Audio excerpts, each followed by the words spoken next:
Well, the opposition leader is speaking out tonight about the government's response to Tuesday night's floodings that left a great path of destruction in its wake.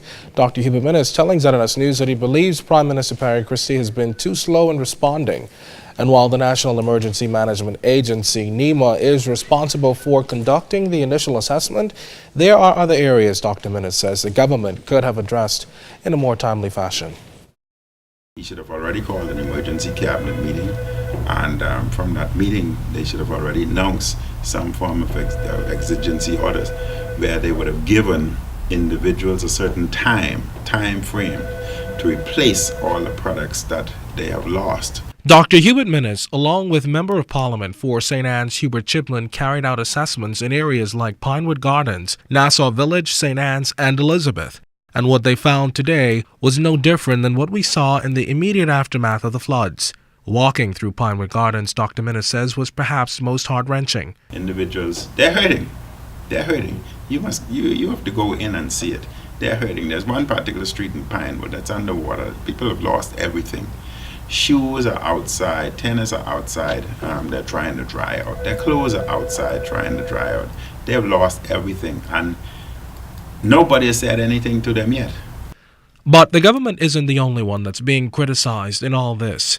In fact, Dr. Minnis says he believes the Department of Meteorology also fell down on the job as he feels residents weren't given ample warnings. A weather system coming over, Met Office should have been able to inform, given us ample warning as to the type of weather system and the amount of rain prediction that they anticipate. I was watching the US station, which I normally do first thing in the morning, and I watch it probably before I go to bed at night.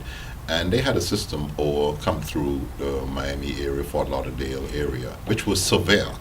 And if we just took note of that, where the system was headed, I mean, they actually was telling us that it was coming our way. This is not the time to allow bureaucratic delay to delay individuals receiving some form of remuneration, compensation.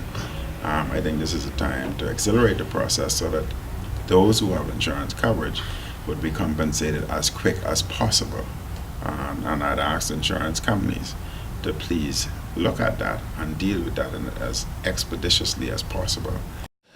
Now, just for clarity, the Cabinet of the Bahamas called an emergency meeting this morning and is meeting at this hour to formulate a recovery plan. The Prime Minister told the House of Assembly yesterday that all the relevant agencies were working towards helping every Bahamian impacted by the unexpected floods overnight Tuesday. The Prime Minister added that he would also make a report to Parliament.